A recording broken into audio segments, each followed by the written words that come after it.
Di tengah kesibukannya mempersiapkan rencana pesta nikah, putri sambungnya Titania Aurela Hermansyah dengan YouTuber Atta Halilintar, tiba-tiba Ashanty terhenyak oleh pengakuan beberapa orang yang mengklaim sebagai perwakilan Muhammad Putra, bocah yang sempat viral menjadi anak angkat Ashanty.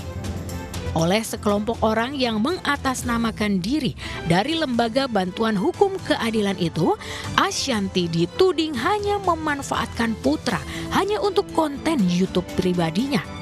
Mereka menuding Ashanty sudah ingkar janji karena sudah memberhentikan biaya sekolah Putra di sebuah pesantren di kawasan Bogor, Jawa Barat, hingga menuding Ashanty telah melakukan kebohongan publik karena pernah menjanjikan Putra sebuah hadiah smartphone di hari ulang tahunnya.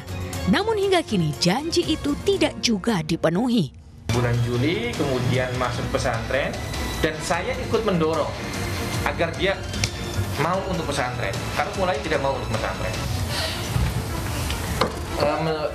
Setelah libur semester, informasinya masuk itu tanggal 11 Januari. Kemudian kita antar ke sana, tapi kemudian ditolak oleh pihak pesantren. Katanya bahwa Putra itu sudah tidak menjadi tanggung jawab pihak Ashanty begitu.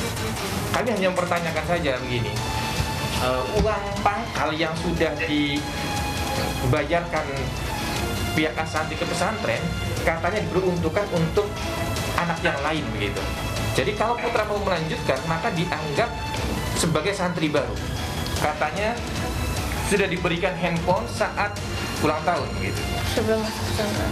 Nah itu sebelum pesantren sebagai hadiah ulang tahun. Ini sudah terpublikasi di mana-mana. Tapi hingga saat ini Putra tidak menerima handphone itu.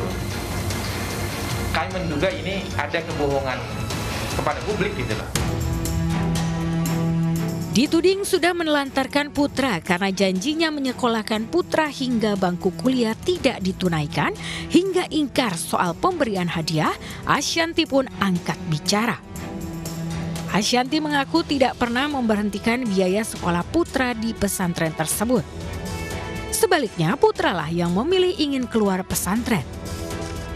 Ashanty juga menepis melakukan kebohongan publik karena tidak memberi hadiah yang dijanjikan. Ashanty mengaku sudah memberi kado sebuah smartphone, hanya saja Putra mengaku jika smartphone yang telah diberikannya diakui Putra sudah raib diambil orang. Kenapa saya sampai begitu? Pasti ada sebabnya. Yang minta keluar dari awal masuk pesantren sampai terakhir keluar pesantren, yang minta keluar siapa? Berkali-kali dia minta keluar, kita alamin, kita tahan. Dari awal masuk pesantren sakitnya udah A sampai Z. Alhamdulillah punya pesantren yang luar biasa, dan asal tahu ya, pesantren ini awalnya tidak menerima Putra karena Putra di umurnya yang sudah harusnya SMP masih belum bisa membaca. Jujur pasti sakit hati lah di saat kita ikhlas membantu orang kok begini ya balasannya gitu. Udah saya anggap kayak anak, bener-bener anak ini loh, bener udah kayak anak. Waktu Putra memutuskan untuk keluar dari pesantren ya, ada nggak di pikiran saya, aduh baru 7 bulan kan kita kalau masuk tuh bayar uang pangkal ya, uang pangkal kan nggak murah ya, terus tiba-tiba dia minta keluar. Hati siapa yang nggak sedih, hati siapa yang nggak sakit, apalagi dibilang cuma dijadiin konten. Tapi kalau saya paksain terus dia di situ hanya gara-gara saya udah bayar, saya juga takut anak ini nanti ke depannya malah ya kayak gini terjadi kan gitu, malah akan membuat hal-hal yang lebih menyakitkan. Akhirnya saya ikhlaskan. Tahu nggak baiknya pesantrennya apa? Bunda, nggak apa-apa, nanti kalau ada, terus aku bilang boleh nggak kalau nanti biaya awalnya Putra saya alokasikan buat anak yang saya bantu yang lain supaya nggak hangus. Harusnya hangus masalah HP. Jadi pertama kali kenal Putra saya kasih HP ya. Lalu apa? Alasannya, Bunda, HP-ku setelah sebulan 2 bulan, Bunda HP-ku hilang di angkot. Oke, hilang di angkot. Nanti Putra kalau Bunda ada rezeki lagi, Bunda kasih lagi, tapi HP buat sekolah ya. Oke, aku kasih HP yang paling bagus kok. Lalu pada saat dia ulang tahun ya Pak, dia ulang tahun dan tepat waktu itu dia mau masuk pesantren, saya kasih HP, tapi orang Pak Ustadznya bilang, Bunda, di sini tidak boleh memegang handphone.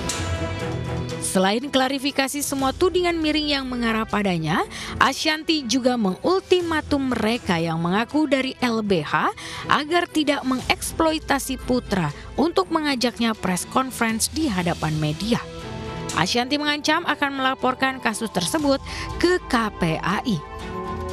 Saya maksudnya yang lebih bisa melaporkan adalah saya. Kenapa? Karena Bapak membawa anak seumur itu untuk preskon, mengundang teman-teman media dengan sengaja untuk melakukan pembohongan publik gitu.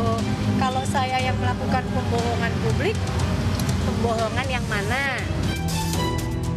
Meski dihujam tudingan tak sedap, Ashanty tetap berharap agar bocah yang begitu disayanginya dalam kondisi baik. Kita udah baik-baik lah, baik-baik aja. Memang kan Bunda sampai sini aja mungkin Allah memberikan jalan kita untuk bersama. Mungkin ada jalan lain yang lebih baik buat Putra. Jadi kalau dibilang siapa menelantarkan siapa, aku nggak tahu gitu kan. Tapi nggak ada di sini aku menelantarkan. Oh, nggak mungkin aku menelantarkan. Sebelum Ashanty tampil di media, klarifikasi tudingan miring yang mengarah padanya, ia sempat posting respon melalui akun Instagram dengan kalimat pendek "senyum aja". Sejak beredar postingan tersebut, suara dukungan netizen termasuk dukungan para asisten rumah tangga Ashanty terus memadati kolom komentar milik istri Anang Hermansyah ini.